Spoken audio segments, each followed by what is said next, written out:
He's been somebody who's been a presence inside of our walls with Urban Young in regards that handles clients, uh, has done an exceptional job, from the smallest case all the way up to the largest case, takes a significant level of detail in his craft. He's somebody that, I look up to in regards to if I have questions. I know there was some chatter in the group about some other economic stuff that's going on. I know we'll hit on some of that today, but I asked David to if he would be willing to get on and talk about some things that we can be doing, or someone in our position could be doing to lay the foundation for a better future from a wealth building perspective, from a retirement perspective. What are some things that we should be thinking about? What are some things that he's seeing within, his practice? Things are always changing, always evolving, but I think some of those principles are static, and they never go away. But at the same time, I know that there's a lot of cool things that are starting to pop up and have access to, and different things that may not know about. So today is a really cool opportunity just to have a conversation about Basics 101, all the way to kind of what you guys are seeing, David, in regards to just the marketplace, and with an election year and all the crazy thing that's happening. So, without further ado, David, is one of the partners at his firm. In a very short amount of time, has quickly rose into the ranks to be one of the top advisors in his office. I have a tremendous amount of respect for not only the practice that he's built, but just the human that he is. So, David, appreciate you first and foremost, man, for being on the show. It means a lot to be able to have a conversation about money. It's a regulated industry. There's a lot of stuff that we have to do to make sure we get this, ability to post it. I thank you for the hoops that you've gone through to make sure that we're doing things the right way. And a lot of times you don't have these outlets to be able to do this. And so that's a really cool, unique opportunity that we have to be able to have these types of conversations. So welcome to the show. Appreciate you very much.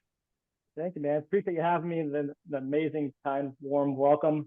We've known each other for a long time, man. So this is very comfortable. It's just like a conversation like we had sometimes in the past. So I'm happy to share a few nuggets today and kind of see where the conversation goes. See if I can help. That's awesome. Well, thank you. Well, why don't you give people your background real quick? Just who is David Pieronowski, and what you're doing nowadays with from a professional standpoint. I do want to say congratulations to David. He is going to be a two-time dad, so congratulations to you. Yeah, yeah. I Yeah. won't burst any bubbles about Okay. gender. I won't mess Yeah. that up. But I do want to congratulate you because I'm so excited for you. You and your beautiful wife building an amazing family right here in Windermere. We live close by. So congratulations, man. That's really cool. Appreciate it, man. Another rug rat running around, so keeping us busy, that's for sure. That's Something to look true. forward to for later in the year. But yeah, my background, I went to UCF, go Knights. A lot of us sometimes tag a game together, so it's always been fun to get back there and hang out. True Blue Knight, and when I was there, I ended up studying finance. Just always been a math guy, something I've always been passionate about, and really got into the financial markets. Really dug my heels into that world, and graduated with a finance degree in 2011. From there, I actually got an internship with an insurance company, which was Northwestern Mutual, which is very heavily recruited out of UCF, and spent about a year there really understanding the insurance business, the life insurance business. Ended up getting my insurance license, my Series 6, my Series 63 at that firm, which really, I got a good grounding on how to build a business, how to prospect, how to cold call, how to get out there and really grind it out as a 22, 23-year-old starting his own business. But I really, I understood the insurance business, but I really want to be in the investment business. Mm. So my tenure there wasn't very long because it just wasn't really where I saw myself being to pursue an investment business at the highest level. Nothing against them. It wasn't a fit for me.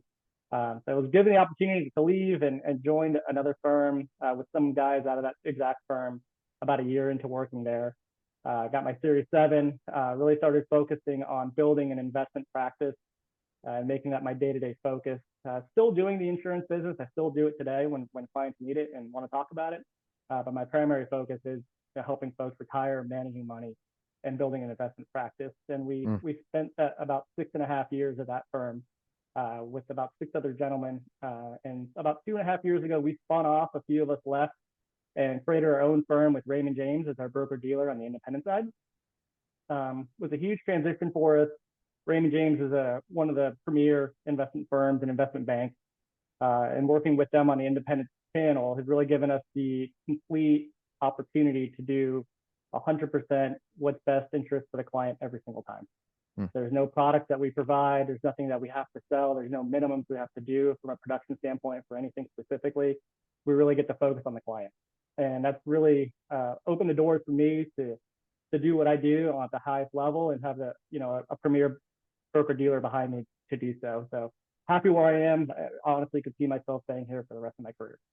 That's cool. That's awesome. That's really great. Well, I know you have an incredible team behind you, and I know you've been really excited about that transition just from the conversations we've had as far as what you're able to offer. Some of the things that you've talked to me about are very unique and different, which are really cool. So, well, let's dive into it. So, a lot of our community is young professionals. We do have some young entrepreneurs, and they may be just starting in their career, or they may be maybe 4 or 5 years into their career. And or there are some more tenured people that obviously within the community, but I really kind of wanted you to speak to, hey, look, I know this thing is important. I understand that at the end of this rainbow, there's going to be this whole retirement thing. Um, yeah, I don't know. I share my sentiment. I like retirement kind of gives me the willies a little bit, but I just look at it as like, hey, I want this big pot of money at the end of the deal that I can have more choices. And so, substitute retirement for whatever you want, but we call it retirement planning. Um, there's this, we kind of get introduced to, okay, we can do some different things through our employer. We can do some contributions that make it easy, come out of right of our paycheck. And then maybe you get introduced to this concept of this retirement thing. But at some point, it becomes like, okay, well, what else can I do to make sure that I'm building some wealth for myself and to take care of my family? And talk to me about that first step. Somebody that's never invested before, they're just starting out, and what should they be thinking about? What is the first step to get started? And then also, after that first step to get started, what is that next? Hey, I'm ready to kind of go to the next level. What are some things that somebody should be thinking about along that continuum? Great question. So I work with a really large range of clients from an age perspective. Clients as young as 22, 23-year-old that, they've had either come into some money or they're really, a high income earner at a young age and they're really trying to pound it away and put as much as away for retirement or savings as possible. And I also work with retirees. So I've been blessed to see, a bunch of different generations and what's worked and what hasn't worked throughout my 12 years or so doing this. Somebody just kind of getting started, first and foremost, investing is something you want to have put away and invested for a long period of time, right? Mm. Markets over different cycles historically have always, since the Great Depression, have gone upwards to the right. And the average return of the S&P 500 is somewhere in the 9 to 10% range, depending if you include dividends or not. So it's been a tremendous place for compounding interest to work. And if you put a little away when you're younger, that certainly has more time to build, and build. I certainly would suggest most people before they think about retiring or setting up retirement planning is to first and foremost have a budget. Make sure your bills are intact, have a actual schedule where you can consistently put money away month in and month out or year by year. And obviously making sure the balance sheet's pretty clean. We don't want any bad debts out there and credit cards you're paying 23% on. You kind of want to make sure you have all that stuff wiped out first, just so you're able to start and continue to fund on a monthly basis without tying money up or having to take a step backwards. And some places to start thinking about that, first and foremost, you mentioned, Brett, the 401k or any type of employer plan generally is a great place to start. It's easy to just click a box and say, yes, I want to start making contributions on a yearly basis. And you could set that up, whether it's 3%, 5%, 10%, 15% of your income. For the year 2023, the maximum contribution was $2,500 to a 401k plan. And also the corporation that you work for may honor you with a match of some sort. So if it's a 3% match, if you put 3% of your money in, your employer is going to also match you a 3% contribution as well. So it's like you're saving 6%, but actually getting a 3% pay raise into the 401k plan. You're able to do that through a pre-tax deduction as well. So you're not paying taxes on that money that goes into the 401k, and it grows and grows and grows, compounds over time. And once you're able to access that money at 59 and a half, you'll be subject to paying taxes on, but hopefully that's okay because you've put money into that account for a number of decades, and it's a way to create some wealth for you to live off later in life. That's generally where most people start. Above and beyond that, if you're able to make excess contributions and save a little bit more, a Roth IRA is a great option. That is done with post-tax contributions, so it's money that's hit your paycheck already or hit your bank account already. Then you would certainly fund that account up to $6,500 per year per person in 2023. And that also grows tax deferred. But what the beauty about the Roth is that all the money that accumulated in that account by the time you are retired at 59 and a half or older, you're not subject to paying any taxes on, which could be a huge tax incentive and tax break for later in life. So an example is if you have $1 million in a Roth IRA, you're paying zero income taxes to take that money out, versus you have $1 million in a 401k, you're subject to paying income taxes on every penny you take out. So it could be a big spread. That's amazing. So let's stop there for a second. So, um, I've got a note here. So let's see. So if I'm looking at pre-tax versus post-tax, that sounds, I don't necessarily understand what that means, right? So why would I want to do pre-tax and why would I want to do post-tax? Pre-tax obviously sounds like I'm not paying taxes to put money in.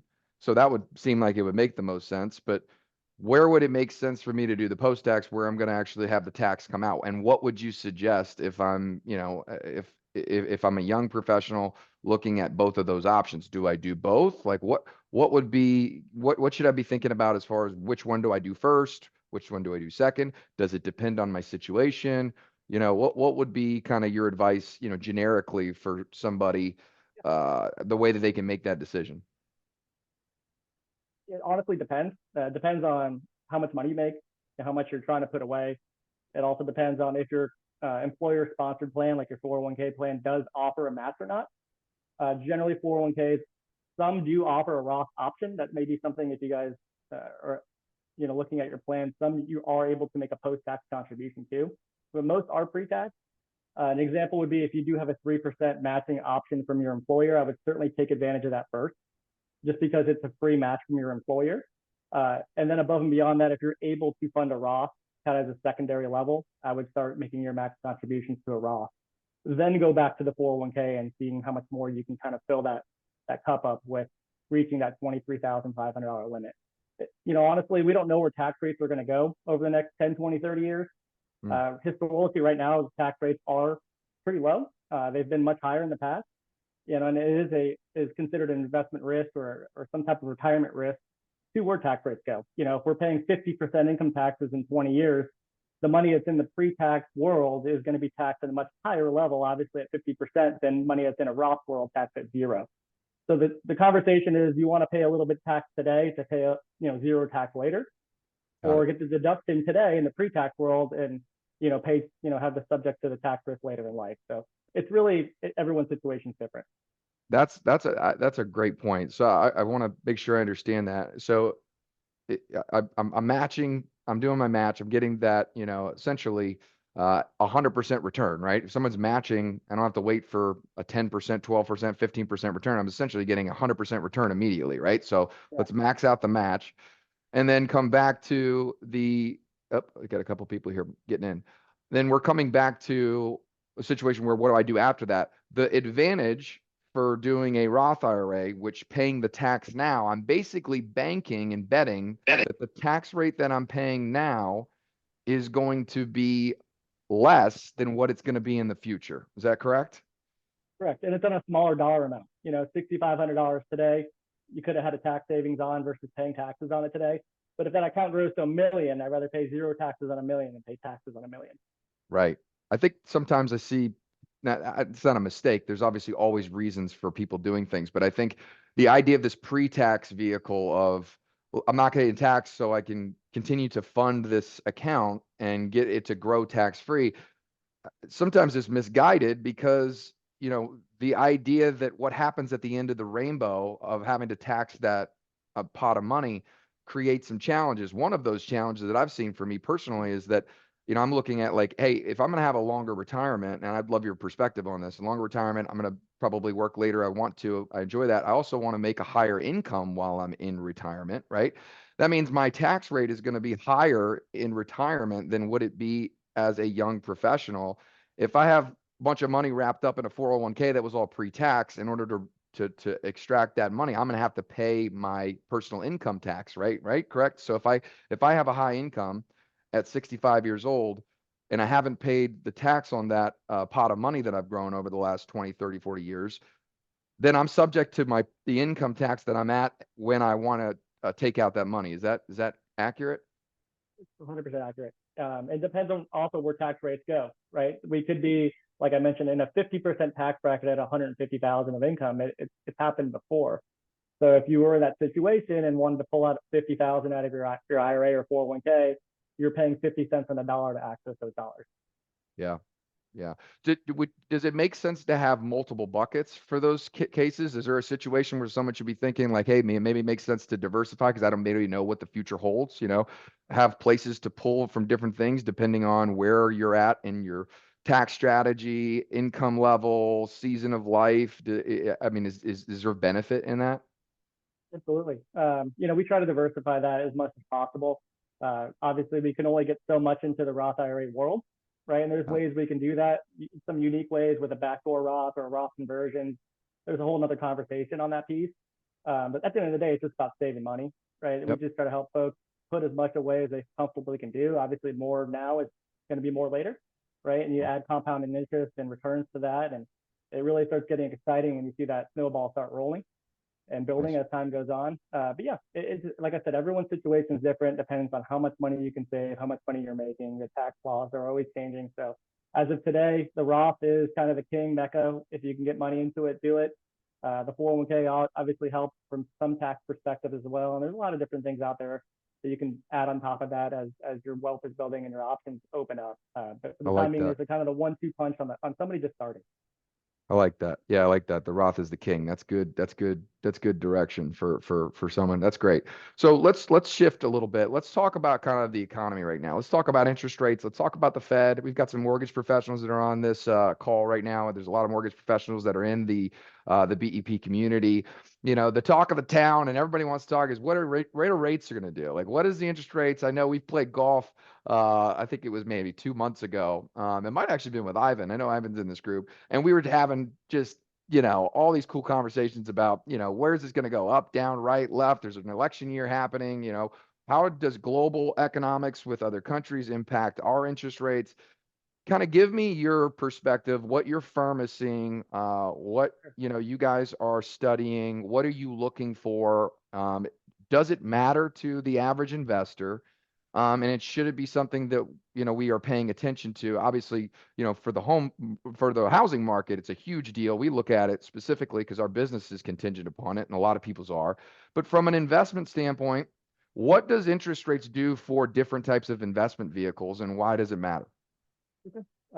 Great question. This is something we're talking about every single day. It's on CNBC every morning. There's different data points that come out every week that are expecting the probability of the future rate cuts for the rest of this year.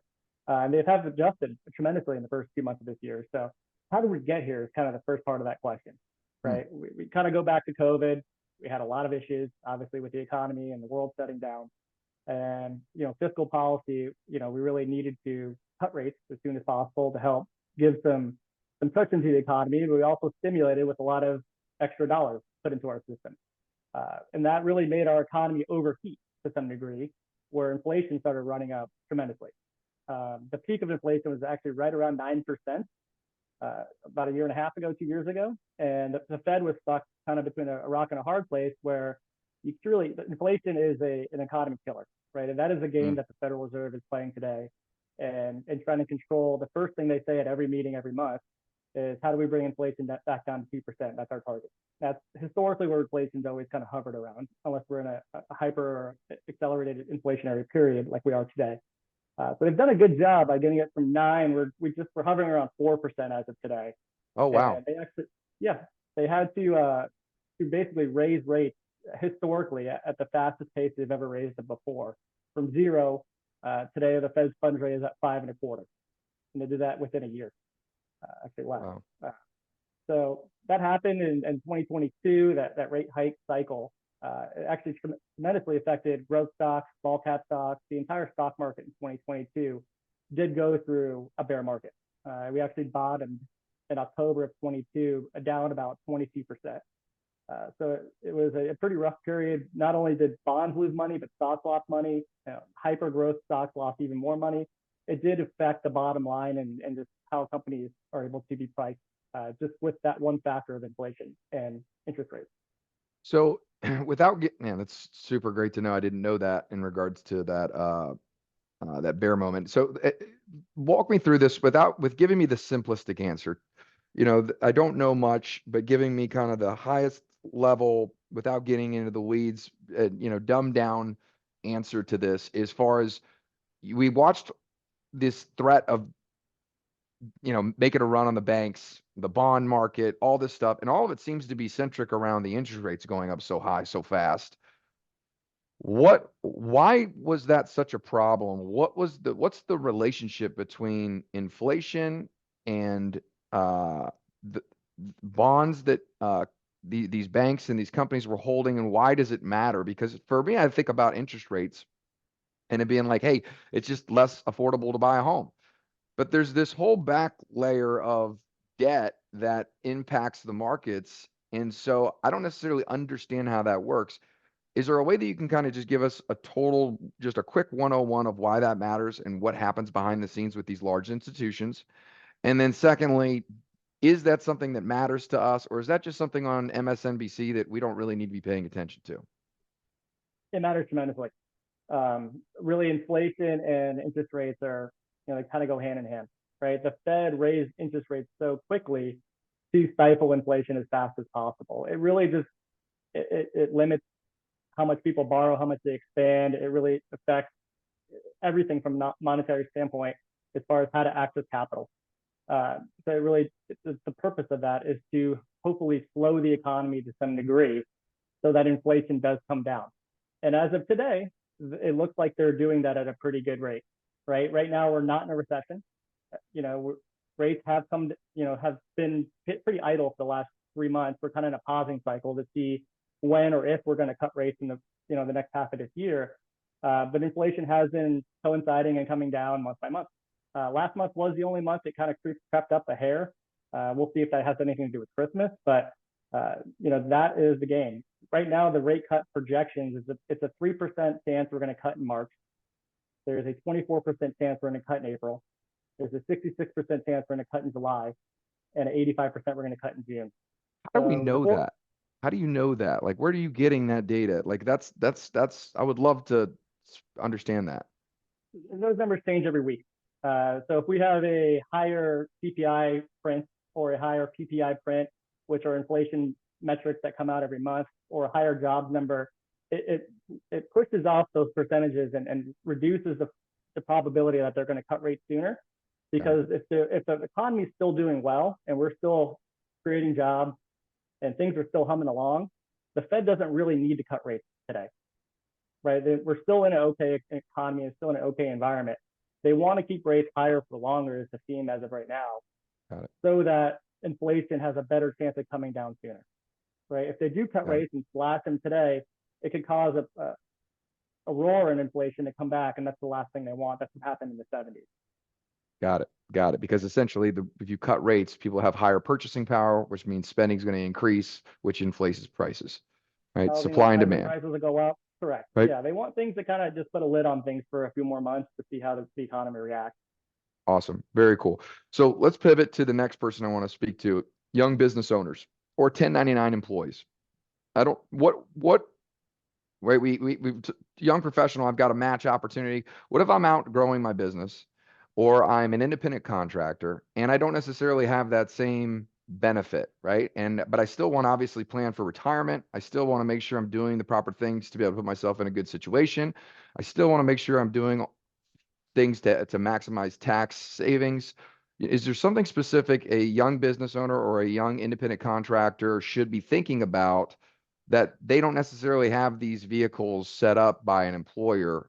Can you speak to that for a little bit? Yeah, absolutely. It's actually a space I work a lot in. It's who I am, right? I'm an independent advisor. I have my own corporation with my partners, and this is something we talk about a lot for higher income earners that are self-employed and or have a partnership or an S corporation or LLC. Is tax saving, right? They don't have the corporation 401k. They don't have a lot of the benefits and things like that that they can use to deduct. So there's a few things that we talk about and set up for clients. Generally, they're funded on either an annual or a monthly basis. An example would be like a self-employed real estate agent that's a high income earner as a top producer in their town or city. And let's pretend they're making $250,000 a year, right? They're running a successful practice. And obviously, if they are self-employed, they're paying a pretty large tax bill on that 250,000 every year, unless they find some deductions. And obviously, everyone knows you can deduct your miles, you can deduct your cell phone, things like that are just kind of known in the community. Everyone, if you work with a decent accountant or CPA, you should be doing that. I'm not a CPA, so I'm not giving a ton of tax advice there on that side of it. But from a retirement planning standpoint, there are individual retirement accounts that you can open and fund to help offset your taxable income. Uh, Two of the big main ones we do are called SEP IRAs and solo 401ks. So a SEP IRA, you're actually able to fund up to 25% of your W-2 income. So if you make 250 a year, you can honestly fund that at $62,500 a year, and that can be fully deducted from your income taxes. So your So taxable income, I'm sorry, I messed that up. It's $50,000 a year.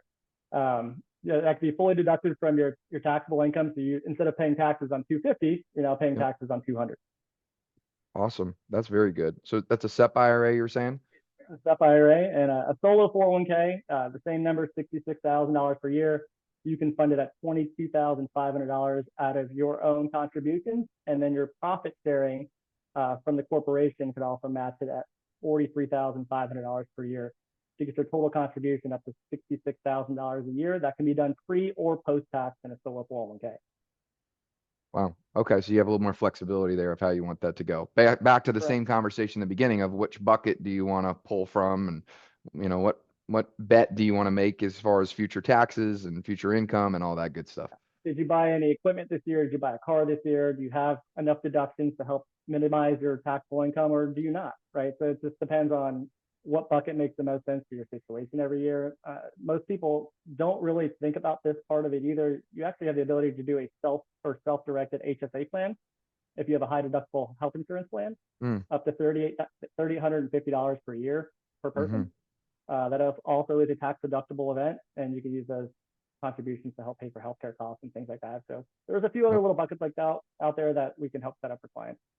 That's great. I use an HSA. My wife and I use an HSA. We max it out every year.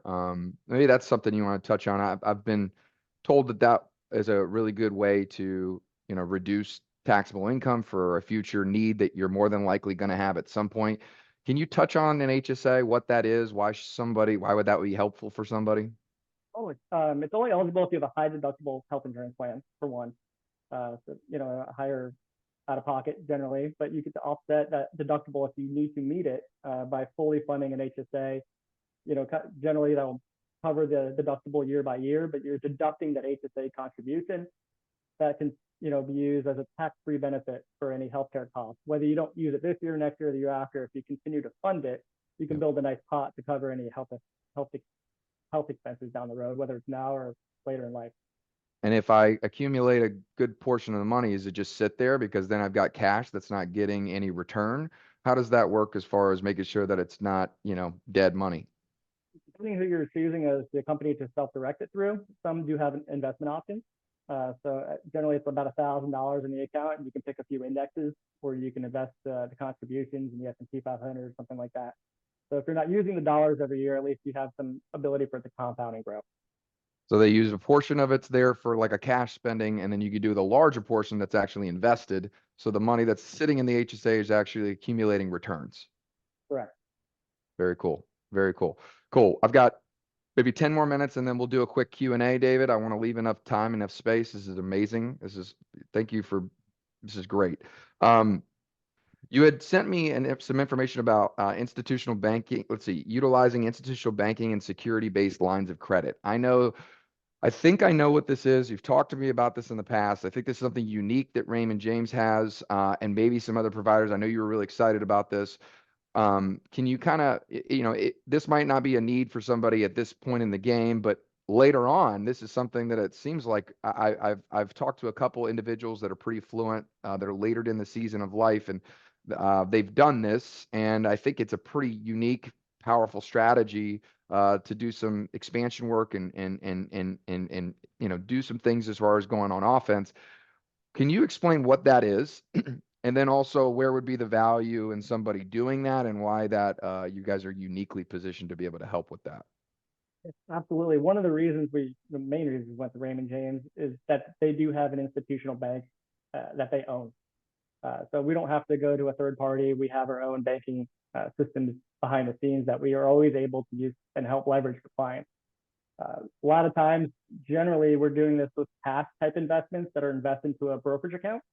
So an example would be somebody that has $1 million that has invested and they're looking to do a real estate project or to buy an investment property and flip it or to buy a second home or do anything kind of utilizing those dollars and to have a purpose for them, but they maybe have a lot of gains that they've had in the stock market over the last few years, and if they had to sell that $1 million worth of investments would trigger $100,000 worth of capital gains, or Right. they just want to continue to stay in the market but they also want to buy this investment property as well. We have the ability to do a securities-based line of credit against that $1 million account. So we're basically collateralizing the investment, and we're able to spin off a line of credit that they're able to access capital and cash against those investments. Generally, that ranges from the 70 to 80% range of the investable assets that we can spin off a cash-like vehicle to them, where they can basically take 800,000 off their million and say, hey, I'm going to go buy this secondary property, invest in it, rehab it, flip it, make the money, and then pay back the line of credit. Hmm. And during that same period of time, their money stayed invested. Wow. So they still are making the returns from the money being invested. They're just basically the cost is the interest uh, that you or the bank would charge for them to take out that line. Correct. Wow, that's amazing. So there's a lot of scenarios that could go, but in theory, I could stay invested with my normal rates of return, simply just pay the interest price on borrowing that capital essentially from myself and be able to do the project that I'm looking to do, buy that secondary house, buy the investment property, buy the business I'm looking for, um, instead of basically going to a bank and trying to either because sometimes you can't collateralize the asset that you're trying to purchase, right? Because that's the challenge. In the mortgage world, right? It's like, hey, what are we buying? And then there's a certain amount that we can borrow based upon the asset, but maybe it's a distressed asset and it doesn't fit the box, but you have some investments that you can pull from and essentially do that from yourself. Is that how I understand that? Correct. Yeah, it's a revolving door line of credit. So once you have the agreement open, let's say it's for $800,000 on $1 million investment account, whatever pops up, whenever you need the capital, it's there. You are charged a monthly amortized interest rate, and that does vary with how high or low interest rates go. But you have the ability to pay that line back either monthly or a lump sum. It's really up to your schedule. There's no Wow. underwriting to access the money. They're not really going to truly want the money back at a certain period. You could have it out for a month, a year, 2 years, 3 years. It's really up to your schedule. So it's truly a line of credit. And you just got to be subject to the monthly interest payments at a minimum. Correct. Wow, that's an amazing asset. That's really, really cool. I know just even if I, in the mortgage business or in the lending business and the real estate business, I think that would be a really cool strategy to be able to offer clients that maybe didn't think about. So that's really that's really cool, man. I know you spoke with me about that and us about that in the past, and what a unique product to be able to offer.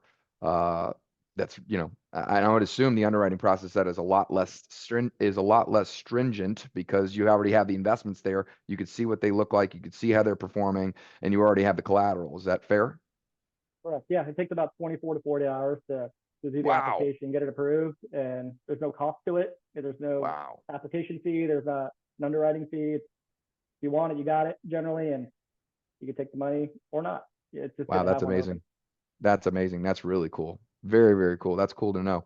Um, Well, great, man. Well, I guess what I wanted to do was open it up for Q&A. We're right on time. So is there anything you wanted to share based on what we've talked about today before we open it up? Anything that was on your agenda that you thought would be valuable to not only obviously who's here today in the workshop, but also just in general with the community? I want to make sure I give you enough space here in the next 5 minutes to wrap that up. Just kind of overall on how the stock market's done and what we think how it's going to do moving forward, and just some ideas that we can potentially share. We've had a tremendous run in the stock market over the last 16 months or so. It's up, the market, the S&P 500 is up about 26% last year. It's up another 7% this year. Since the bottom of October of last year, we had roughly a 4-month consecutive run where the market's up 14 out of 15 weeks. So things have been good. Clients are making money. It's really back on about 7 companies in the S&P 500. They're calling it the Magnificent Seven. It's the big tech AI names that have just been running. They're up about 100% Mhm. in the last year, which is phenomenal, right? But there are other industries, other companies that they're starting to see a little rotation out of those Magnificent Seven names into other companies that are making recent all-time highs, like JP Morgan and Walmart, things like that are more stable value companies as well. So there's becoming a better breadth in the market. But generally, when we have a market that goes up for 4 months in a row, we are due for some type of pullback to some degree. Whether it's 5%, 10%, we actually generally get 10% correction per year. I like to tell clients the best time to review your portfolio is when the market's at all-time highs, not when it's at all-time lows, Mm. right? So you want to make sure you're booking these profits to some degree if you can, and utilizing some different type strategies today to help make sure we keep clients in the game and keeping them invested, but Mm. also putting some protection on their assets just in case we do get a pullback that they're not extremely exposed. So that's just something we're really making a point of today, is just to make sure that the accounts for clients are being rebalanced, that we understand the risk that's underneath the hood. Just because things can't go up forever. We hope they do, but we expect a little bit of volatility throughout the next few months. Well, that was how I was gonna. The last thing I was gonna ask is, and then you just hit a lot of the reasons. Why there's a lot. If I can just go to an E-Trade situation and trade my own stocks, number one, why would I work with somebody like yourself as an advisor? And do you do all those things included? Like, do you charge a fee for all those things? Like, how would that work if I'm somebody that goes, I see the value, but how does this work? Yeah. So if somebody's doing it themselves, great. That's I don't hear people like doing it themselves sometimes as a hobby. Generally, sometimes people like to hire somebody to help look at what they have and analyze the risk and where the money is actually being invested, and just to help them understand if we have either a good market or a bad market situation, what they should expect with the return. Um, Generally, we work as a fee-based only agreement with clients. So we're not charging commissions. Generally we pay, or clients pay us like kind of a retainer fee year by year for us to, be there when they need us to do the portfolio management, to do the trading, to do the banking, to do the lines of credit, to help them make decisions on purchasing or selling assets. We're really there as a quarterback to help really with anything financially, Hmm. but specifically to understand, make them at least understand how we see the world, how we see investments working, at least quarter by quarter. Very cool. Very cool. Awesome. Well, thank you for sharing that. That was awesome. I know we touched on a lot. I got some great notes here. That's fantastic. So, well, I wanted to kind of open it up here for the next couple minutes. If you had any questions, gang, go ahead and just raise your hand in the Zoom, and then go ahead and unmute yourself. I'll give you a call, and we could take a couple questions if you have them. I will end and just say this: I would highly encourage you guys to reach out to David. He's in the BEP community. He comes highly experienced and touted as far as from me and our organization. And if you have any questions in regards to just uncertainty of what's next, just call him. I mean, he'll work with you. I mean, there's just nothing that he's gonna not be able to help you at least figure out what's the next step. And I would just say maybe you're not ready right now, but you will be ready. This is something that is a relationship and someone that's able to kind of guide you. So I would highly, highly recommend that you reach out to David and get in touch with him. The other thing is, David, I'll put your contact information in the BEP community so Okay. people can have all of your information. And I hope that obviously it'll be a resource for months and years to come. So, anybody have any specific questions that they wanted to ask about something that we've talked about, or maybe something that we haven't talked about?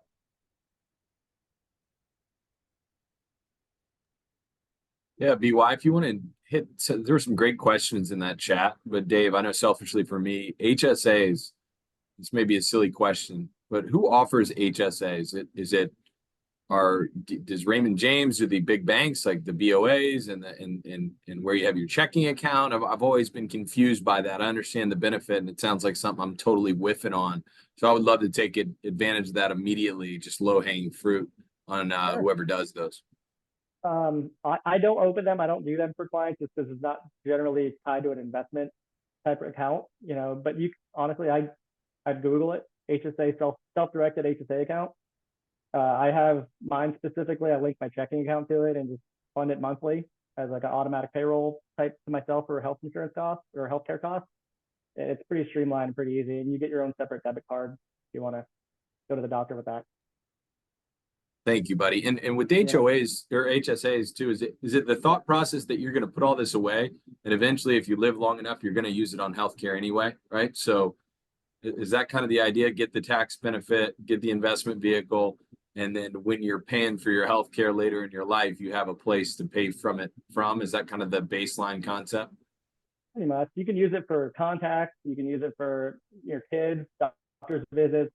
If you're having a baby, any major medical bill that pops up, you can kind of just use that as a separate account to fund those types of needs as they pop up in life, surgeries, stuff like that. Thanks, buddy. Gotten a lot out of this. Yeah. Fantastic. Ivan, I know you had a question in here. I didn't know if it was for the HSA or the banking product for the lending. So for the banking product, David, I don't know if you see the chat, but basically, Ivan had a question in regards to do those funds roll over year? Is there a minimum amount of an asset that a client needs to have in order to take advantage of this product? Maybe a little clarity on that would be great. Yeah. It really depends. Generally, it's around $200,000 of investable assets can get you a line of credit against that. So if you invested $200,000 into an account that is a brokerage account, Raymond James can underwrite that and assign a line of credit to it. That can be tapped at any time, as I mentioned, and there is a monthly amortized cost to the money that you do borrow. Right. So if you borrowed $100,000 out of your line of credit, you're being charged interest monthly on whatever sum that is, and whenever you pay it back, that interest obligation stops. Nice. You could have it for 2 years or 2 months. Love that product, dude. I'll call you offline about that too. Awesome. Yeah, I thought you might like that, Ivan. I heard that and I was like, whoa, that's pretty good. That's really cool. I didn't even think about it in the utility of your business, which is fantastic. So, man, Brian has that's like the $1 million question, Brian. I don't know if you can ask that, that's pretty good right there. He says soft landing or recession. I was waiting for it. Man, that's what we're looking at every month, buddy. As of right now, as of today, it's looking like we may be in the middle of some type of soft landing. The soft landing could be stretched out to a few months or a few years.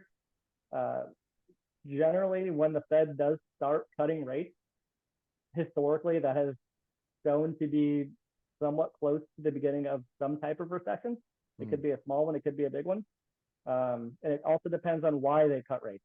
If they cut rates on schedule, and it's a small rate cut, the odds show it's generally not, the beginning of a massive recession. It's just kind of a little hiccup in the economy. If they slash rates over and over like they did in 08, that's usually a sign that there's something going on underneath the hood, and they're cutting for another reason. That there's something kind of blowing up in the system.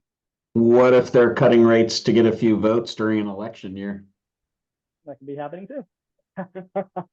There's actually a statistic that the first term president, the year of the election, the market's up, I believe, 6 out of the last 7 times. So there's a lot of statistics going on right now. Generally, when the market's up January and February of an election year, the market is, I think, 6 out of 7 times also been up. So there's a lot of things that are showing that the market could do pretty well this year, but we all know there's a lot of catalysts out there that we didn't really get into today, but there are some black swan events that could happen any day. We're just hoping we kind of snake by them. David, is it Very good generally question. true that we don't know that we're in recession until the recession's over? They don't declare it? No, it's the scale's different. You know, it's shown by 2 consecutive quarters of negative GDP is how it is in the book. Historically. Right. Historically, we had a positive. We actually had a revised GDP this morning that was positive. I think 3.2% last quarter. This quarter coming up, I think they're projecting anywhere from 2.2 to 3.2, somewhere in that wheelhouse. That's kind of where the month-by-month data is really something we're paying attention to. You know, the PCE, the PPE, the CPI, the jobs report, the GDP. Those are things that, if any month we have an unexpected report, that could be kind of the first sign that things are starting to change. Well, isn't an inverted yield curve, hasn't that predicted like 12 of the last 7 recessions? We've been in an inverted yield curve for almost 3 years now. So, you know, things are changing. The rates have kind of stabilized here. The 2 and 10 year is kind of what the 2-year and the 10-year Treasury note is kind of how they've always scaled that. You know, we've been hovering around 50 basis points to 25 basis points, up to 50 basis points, kind of a spread still on the inversion side. We'll see. I don't think that'll really tremendously move until we get some rate cut action. David, what do you, I see Fannie Mae and all the others predict where the interest rates will be by the end of the year as far as 30-year fixed mortgage. What are your studies saying? The Fed fund rate right now projected for January of 2025 is 4.6. It's kind of the average, which is almost 75 basis points or so lower. So, you know, there's some wiggle room. Obviously, they could always cut more if they need to, or maybe they don't cut at all. It's going to be month by month. So you're saying Fed's funds rate cutting 0.75% within the next, 14 months? Before the end of this year, or at the end of this year. By the end of the year. Okay. So if we're at 7% now, then realistically, mortgage rates should be 6.25-ish. Fed funds is 5.25. So yeah, there's obviously SOFR and all that built into mortgage rates, and yeah, I'd say right around 1% lower if that's what they do. Okay. Good questions, Brian. Love that. Good questions. Well, I have one more, but I'm going to do it offline because I want to be respectful of everybody's time, because I could talk to you about this for forever. So this stuff is fascinating and it impacts everybody, impacts us. So, man, I just want to say thank you, David. You always share openly. You always share articulately. You always dumb it down so I can understand it, which is great, which is a skill. It has to dumb it down pretty good for me to get it. So I appreciate you. Appreciate all the energy and resources that you provide. So I'll put David's contact in the group. So any of you that have questions, you want to reach out to him, please do. David's just a competent professional too. So regardless of if you want to do something with him from a financial perspective, I would highly recommend you connect with him. He's just an awesome human being. So David, with that, man, thank you so much. Appreciate your time. All you guys, thank you so much. Bye-bye for now. Thank you, guys. It's been a pleasure. We'll see y'all soon. Thank you.